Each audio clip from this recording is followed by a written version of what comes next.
welcome back. So for this unit, we're going to be moving on to morphology. And morphology is going to be taking us from the sounds that we've been looking at into pieces of meaning.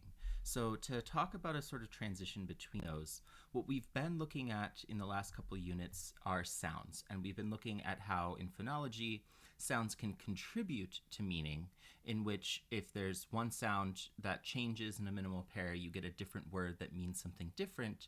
It's contributing to the meaning because the meaning changes, but it doesn't hold its own meaning. So we know that s and z, s and z are phonemes in English, and we have minimal pairs in things like sip or zip. And by using one or the other, the word changes, it means something different. But the S in sip by itself doesn't actually mean anything in that word. We can't break down the meaning of sip into s and I and p. That's the smallest unit together is all of those sounds. So we can't separate that S and have any sort of meaning associated with it in that particular example. But in the word cats, there are actually two pieces of meaning. So we have cat meaning a small furry animal that meows, and then we have an S sound that we put at the end that means more than one. It's our plural marker. And in this case, that S does actually contain its own meaning. By adding that to a noun, it tells me that there's more than one of those nouns. And so that S in this particular case does actually hold meaning all by itself. So what we're moving from is sounds that might contribute to meaning to what the different pieces of meaning are on their own. So when we're looking at phonemes and allophones, we were talking about sounds that distinguish meaning in a language, with allophones being an alternate version of a phoneme that's dependent on a certain kind of environment.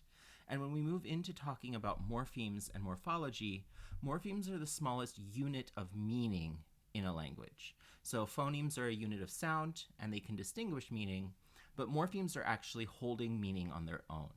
And we see a mix of how phonology and morphology can interact with some cases that are similar to phoneme and allophone distinctions, where a morpheme might change based on certain sound environments, and then you would have what's known as an allomorph. And we won't spend a lot of time focusing on this, but I do want to bring it up so that we can think about the changes that can happen even in pieces of meaning themselves. So when we think about allophones versus allomorphs, we talked about allophones when we were looking at phonology, and how those phonological changes that create allophones, that affect allophones, will always apply to all of the phonemes in that language. So we know that no matter what, a P sound in English will always become aspirated whenever it's at the beginning of a word and before a vowel. So that's just a constant, no matter what piece of meaning it's attached to, it will always happen. So this is going to affect every single time that we see that sound. For allomorphs, though, this is only something that applies to that particular piece of meaning. So we have lots of examples in English and many other languages where you might have multiple morphemes that sound the same but mean different things. And so the meaning of it, the usage of it, the function of it determines how the morpheme is going to interact with other sounds when it's attached to them. So for instance, we have a morpheme in that means not. So we use this as a prefix in English, but this changes depending on the sounds that it's next to. So if it's coming in front of a bilabial sound, it becomes im, as in implicit. If it comes in front of an L, it becomes an L, so illogical. If it comes before a velar sound, it becomes velar, so incomplete. And so we have ways that we're able to use those that are going to change when we're adding them to different words that have different sounds. It's going to assimilate to the sounds that it's attaching to. But we also have a separate morpheme, a separate piece of meaning, that is a preposition in that doesn't undergo this change because it's a different piece of meaning. So this is standalone, this doesn't actually attach to anything, but if I have the phrase run in place, I still have an N sound there, even though it's next to a P sound. It doesn't become run in place. It stays with that alveolar sound because it's a different piece of meaning that has different rules. So even when we have multiple morphemes that have the same form, that if they differ in function, if they have a different usage, they're each going to have their own unique rules because of what they're doing, because of that function. So we have three different morphemes that sound exactly the same in to. So we have to the preposition, to the adverb, to the numeral. And they all sound exactly the same, but they're going to have different rules. So when I'm using to as a preposition, I can shorten this in quick speech and say something like, I'm going to the store. And this is fine. But I can't say, can I go to? I have to say the full form for the adverb. I can't say, I'll have t of them. I have to say the full form for the numeral. I have to say, I'll have two of them. So that rule that allows us to shorten to as a preposition into just t isn't something that is allowed with either of the other forms, and we can't shorten them in those cases because they function differently. And these kinds of rules, this kind of usage of when we're using one form over another form, when we're assimilating something or not assimilating something, is something that we learn at a very young age. Children, by the time they're about 5, have already learned these different rules about the patterns that we have in language and the rules we have. And the way that this is often tested is through something called a WUG test. So this is a WUG. He's sort of the mascot of linguistics. And if you show a child a picture of this and call it a WUG, so this is a made-up word, this doesn't exist in the language, and it'd be something that they would never have heard before, and you say, okay, this is a WUG, and then you show them a second one, you say, now there are two, and then you would respond with WUGs, with a Z sound, that voiced allomorph, because you know that it's ending in a voiced sound, so we're going to make a voiced sound there as well. And I can change it up and show them something that I'm calling a DAC, and say, now there are two DACs. And this time they would use the S one with the voiceless allomorph instead. And this is something that's known as a WUG test. And this was something developed in the 50s. I'll show you a quick video that illustrates this. And then we'll move into morphology itself as a field and the ways that we can think about how we analyze pieces of meaning.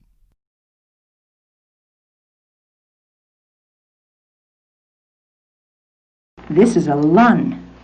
Now there's another one. There are two of them. To illustrate that what the child has learned is a grammar and not a huge memory bank of phrases, Jean Gleason invented a test called the WUG test. This test shows how children can apply the rules of their language even to nonsense words that they could never have heard before. Now there's another one. There are two of them. There are two WUGs. Right. Oh, look at this funny one. This is a man who knows how to bod. He's bodding. He did the same thing yesterday. What did he do yesterday? Yesterday he... Bodded. Bodded, right. This is a gutch. Now there's another one. There are two of them. There are two... Gutches. Right. This is a Bic who owns a hat. Whose hat is it? It is the... Bic's. Now there are two Bics. They both own hats. Whose hats are they? They are the...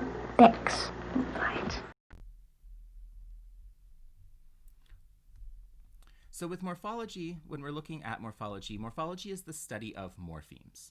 So this doesn't have as fancy of a definition as some of the other subfields, but morphemes are those smallest meaningful units in language. So this is the first time that we're looking beyond just form and looking at a combination of form and meaning.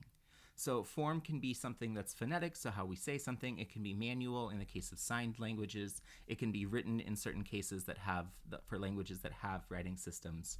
And typically this pairing of form and meaning, as we talked about in the very first lecture, is an arbitrary pairing, except for things like onomatopoeia that are designed to sound like what they represent. We conventionally decide on what that connection between form and meaning is. But when we're looking at different morphemes, different pieces of meaning, we have several different ways that we can break this up to understand the different kinds of morphemes that we have. So the first main distinction that we have is whether or not a morpheme is what we would call free or what we would call bound. So free morphemes are morphemes that can stand by themselves. We have a lot of these in English. It's very common in English to have free morphemes. So things like cat, jump, allow. These are all individual morphemes that can stand by themselves. They hold meaning. I don't have to put anything attached to it for it to make sense. A bound morpheme, however, cannot occur by itself in any way. It still has meaning, but that meaning doesn't take hold until it attaches to something. So things like our plural marker S. If I just say S, this doesn't mean anything to you. You don't know I'm talking about a plural. But if I add it to a noun like cats, now you know that it's more than one. So it only takes the meaning it has when it's attaching to something else. It has to be bound to another morpheme. Same with things like our progressive marker or other tense markers that we have. So our ing, if I'm saying walking, I can't just say ing. I have to add that to a verb before that ing means the progressive. Things like our prefixes, like pre or dis, are going to be the same kind of thing. So these bound morphemes are things that don't happen by themselves. They only happen to have the meaning that's associated with them when you attach it to some other piece of meaning. The other main distinction that we have, and this is not always the same distinction, is the difference between a root and an affix. So roots are going to be the main morpheme of a word. They carry the bulk of the meaning. So you can sort of think of it as like the head of a word. It's conveying the main part of what you're trying to understand. And these can be either free or bound, depending on the word and depending on the language. So even though English has a lot of free morphemes and a lot of free roots, this doesn't mean that other languages act the same way. In many languages, a lot of roots are also bound and need other pieces of information before it can actually be a complete word. Affixes are things that attach to a root. So you're always affixing it, so it has that term affix. And because they're always attaching to something, these will always be bound. So while roots can be free or bound, an affix will always be bound.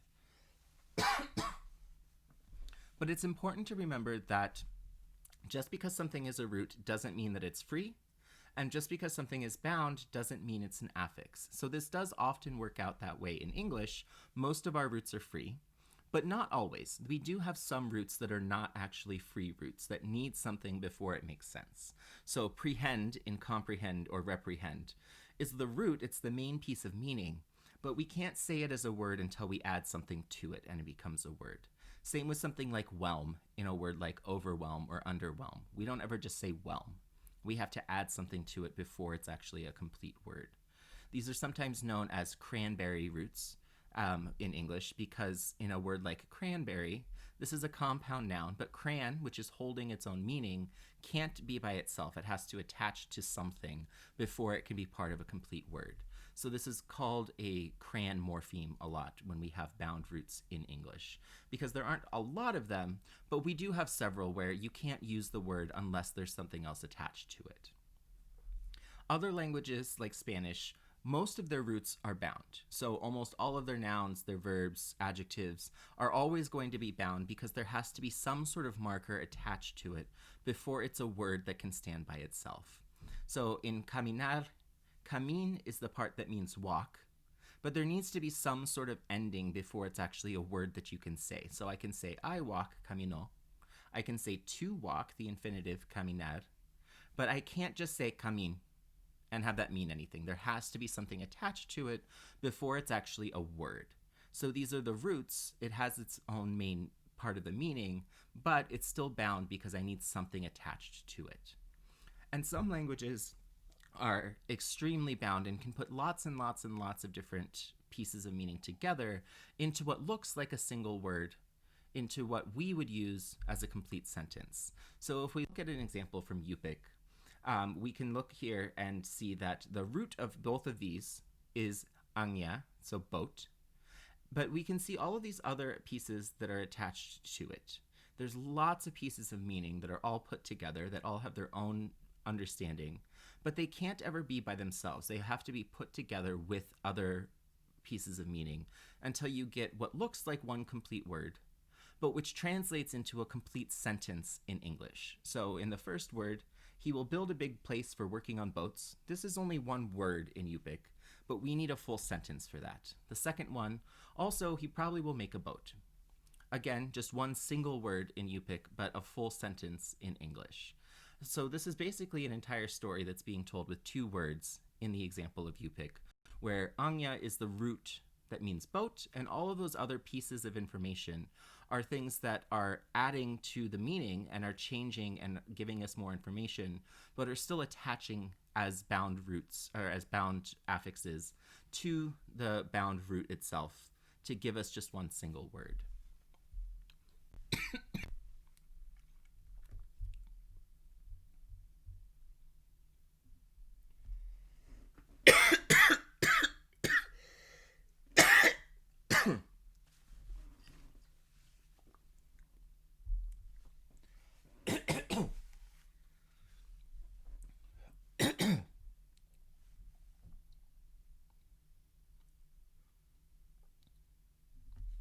Now, in addition to thinking about free versus bound and root versus affix, we can also further break down different types of affixes, and we have two different ways that we can break them down. The first is based on the form that they take. So there's four types of affixes. We have prefixes, suffixes, infixes, and circumfixes. Prefixes occur before the root, a lot of time on prefixes and suffixes, because these are by far the most common types of affixes in the world's languages. We're very familiar with them in English. We know that we have prefixes in English like the un in unhappy, the pre in prefix. We have suffixes in English like the ly in things like manly or quickly, or plural marker in things like cats and dogs. So we have lots of examples of prefixes and suffixes. Some of the other kinds of affixes are less common in languages of the world and may not be as familiar, so we'll spend a little bit more time on these ones. A rare form, circumfix, are things that go around the root. So we don't really have any of these in English. We used to have a few examples. So this example from German is something that we did used to have in Old English and have since gotten rid of. And so this one, the ya and t that goes around the root of a verb, is going to form the past participle. So if the root of the German verb spielen, meaning to play, is spiel, then the past participle, you would need both of those pieces together to get played, and you get gespielt. English doesn't really have any of these. The closest thing that you might think of as a circumfix was something like, here we come a-caroling in the Christmas song, which isn't really exactly a circumfix, but gives you a kind of idea of something going before and after to create a single concept. And then lastly, we have infixes. So infixes are affixes that go inside the root of a word. And this is very important to make a distinction between, because there's a lot of times that you can have a word that has multiple prefixes or multiple suffixes, which is not the same thing. So an affix is only considered an infix if it goes inside the root of the word. So even if we have 7 suffixes that are listed, all of those are still suffixes if they're coming after the root. An infix will always go inside the root, and it'll always be in the same place inside the root. So these are most common in Austronesian languages, and they take on a look like this. So in Khmer, spoken in Cambodia, they have a nominalizing infix. So this is a marker that turns an adjective or a verb into a noun, and it looks like a b sound. So if you take a word like fast, leun, and then you add this infix in the middle of that root, lebeun, you get speed. Long, to test, becomes lebong, trial. And it's always going to appear in the same place. So in this case, we can either say it's after the first sound or it's in front of the first vowel, but it's always showing up in the exact same place in a word, inside of a root. In English, we don't have any of these in standard English, but we do find a few examples in colloquial language. So we sometimes use bisyllabic swear words in the middle of a word, in the middle of a root, for emphasis typically. So something like abso-bloody-lutely or califuckinfornia. And in these cases, it has to happen in the same place, and it's always happening just in front of the stressed syllable. So it has to be a multisyllabic word, and just in front of the stressed syllable we can do this. And this is one reason why you can't use this kind of infix for something like Idaho, because Idaho has a stress on the first syllable, so you might hear someone say fucking Idaho, but it has to go in front of the word. It can't actually go inside the word to make sense with the pattern that's required. Same with things like ma in slang, so sophisticated, saxophone. It's always going to be second syllable after the stressed syllable. And so they're always occurring in the same place. And when we want to compare and determine what kind of affixes we have, we need to look for where the root is in comparison to whatever piece we're looking for.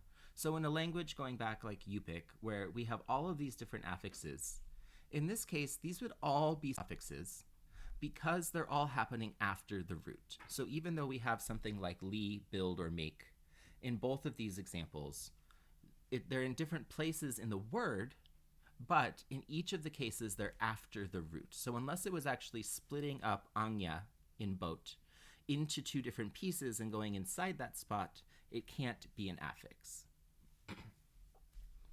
The other way that we can determine types of affixes is based on the function that they have. What are they doing? And this is a 2-way distinction. And this is known as either inflection or derivation. So we can classify things by form using prefix, suffix, but then in function by inflectional or derivational. Inflectional affixes are things that are grammatically required. So these are not going to change the core meaning or the word class of the root. It's just giving us additional information grammatically, or giving us some sort of relationship between that word and other words that are in a sentence. So things like our plural marker in English, going from cat to cats, is an inflectional affix because the core meaning of cat, a furry mammal that meows, is still the exact same meaning. I'm not changing the meaning, the core meaning. I'm changing just how many. I'm giving an additional grammatical thing. And it's something that's required. I can't say I have 3 cats. I have to say I have 3 cats. So this, because it's grammatically required, this is an inflectional affix that has to be there whenever I'm talking about more than one. On the other hand, derivational affixes will derive something new. They'll create a new lexeme. So they'll either change the meaning or the word class of the root, or both. So our ness ending in English, for instance, going from happy, an adjective, to happiness, a noun, is going to change our word class. Or if I have in going from happy to unhappy, they're both adjectives, but the core meaning ends up changing. The meaning of happy is very different than the meaning of unhappy. The core meaning is changing in that word. So if we look at a few examples of these, we can look at some grammatical morphemes, and these are the kinds of inflection examples that talk about things like number or gender on nouns and adjectives, depending on what language we're looking at, or things like person and tense in verbs. So our plural marker is an example of grammatical number in English, where we're talking about more than one. So we have to put that on there whenever we're using the plural, whenever we're talking about more than one of something. Or something like the feminine a ending in Spanish, and something like casa roja. This is a gender agreement marker, and so it has to go on the noun and the adjective to show that they're related to each other and that the adjective is related to that particular noun. If we look at examples from verbs, things like the S ending in our third person singular in something like she walks, or the O ending on first person present tense verbs in Spanish, so yo caminó, are examples of things like person and tense. So in the S ending that gives us third person singular, this is something that only happens in present tense and only happens with third person. So it's giving us person marker and it's giving us tense information. Same with that O ending in something like yo caminó. This is telling me that it's first person and that it's singular and that it's present tense. So it's giving us that person and that tense agreement that's required whenever we're using a word like that. And you'll be happy to know that when we're thinking about English specifically, there's not very many inflectional markers in English. We only have 8 inflectional morphemes that remain in English. These are all suffixes. Everything else is derivational. So we used to have tons and tons of inflectional markers in English, and in some semesters when I teach history of English, we dive into that much further. But now we're left with just a handful of inflectional endings that are left. So on nouns, we have either our plural marker, so the S plural that says there are 2 cats, or our possession marker, the apostrophe S, which sounds the same but functions differently. So that is Amir's cat would be an example of an inflectional marker. We have tense markers that go on verbs. So things like our third person singular, she walks every day. Our progressive marker, ing, she is walking right now. Our past tense marker, ed, she walked to the store yesterday. Or our en ending for our past participle, she has taken the bags to the store with her. So we have 4 that can go on verbs, and these are all giving us tense information. And then we have a couple that can go on adjectives as well. So our comparative and our superlative are, again, not changing the core meaning of the word. So if I say that car is cleaner than my car, the meaning of clean doesn't change. The only thing that's changing is the comparison. Or the est, our superlative, her car is the cleanest car in the parking lot. Again, the core meaning of clean does not change. It's just giving me comparative information. On the other hand, derivational examples are plenty, and they will always change the meaning or the word class of the root. So the un in unhappy changes the meaning of happy into sad. Or the er in runner changes the word class of run from a verb into a noun. And you'll notice that we have an example here where this ER ending is something that can go onto a verb and make it into a noun. This is a derivational example. But if we were to look back at the adjective example, the ER, so cleaner, that one is an inflectional example. So all of our different kinds of affixes can only attach to certain word classes, and depending on their function, depending on what they're doing, will depend on the rules they have, will depend on the kind of affix that we have. So in English, the vast majority of our affixes are derivational. All of our prefixes are, many of our suffixes are as well. So when we're looking at what these morphemes look like, when we're listing them out, when we're seeing them in isolation, we have ways to represent what kind of affix we're looking at. So we can list morphemes from a data set, and when we do this, the root would not have any dashes because we're saying this is the root, this is the main part. But a prefix would have a dash afterwards, a suffix before, an infix would have a dash on either side, and then a circumfix would look like two pieces with a dash on the first one going inside and then the other one with the one on the left. And this is showing you where the affix is attaching to the root. Where is the root in relationship to the affix? So I'm going to put up a little practice for you, and you can take a pause and think about them for a moment. And then once you unpause, I'll go through them. And then we'll briefly talk about some other things that are going to help us with our in-class practice when we're talking about our synchronous class. So take a moment, look at these, determine each of them if they're a root or if they're an affix, and then if it's a root, try to decide is it free or is it bound. If it's an affix, try to decide if it's derivational or inflectional. So these are all English examples. So take a moment, pause. So what you'll notice if you're looking at these, in something like tain, the dashes can be an indicator that can kind of help you. You don't see any dashes, so this is a way to say, well, this is probably a root. And in this case, this would be a bound root. We can't just say tain by itself. We have to add something to it before it's a word. So even though it is a root and holds meaning, it's a bound root in this case. The able in a word like likable, the reason you have an example is that we do have a free root that is able, that looks exactly the same but functions differently. In this case, that dash shows you that it's an affix, and the example shows you what it's doing. So this is a derivational affix. It's changing the word like into likable, so we have a different meaning and we have a different word class. We have our ing ending, which is an affix, and in this case this would be an inflectional affix because this is something that is just giving us information about tense. The cran in cranberry, we talked about a little bit, as being a root, but being a bound root. It needs to attach to something before it can make sense. The for in foreclosure is an example of an affix in this case, so that dash shows you, and you see that it's put together as a single word. It's not standing alone as a separate word. So this would be a derivational affix. Same thing with under and undervalued. We do have a free word that is under, but in this case, this is an affix that's going in front of a main word, a main root, and so this would be a derivational affix. And then finally, berry in cranberry. So again, that's a compound. The berry would be a root as well, but in this case, it's free. That can stand by itself and hold meaning. So before we end up going, I want to show you a few things that are going to help us, especially as we get into our synchronous class next time. So we're going to be looking at a lot of other languages and examples of finding pieces of meaning. So what I'd like you to become familiar with is looking at what we call a gloss, or a translation between an original language form and the meanings that are associated with it and how we interpret that in English. So when we have sentences in other languages, they can be broken up into multiple lines to make the text easier to read. So in the ones that we'll look at right now, the first line would be the original language form. The second line would be the meaning of each individual morpheme, so separating them out.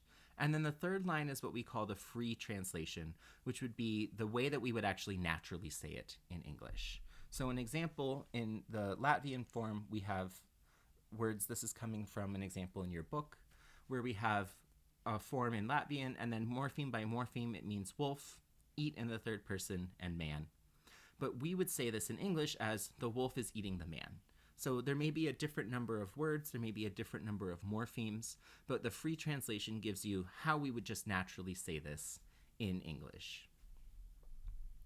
So when we're looking at these, it ends up looking something like this. So if we're looking and trying to find morphemes in Latvian, we can look at these different sentence examples and we can say, okay, so the first line is the original in Latvian.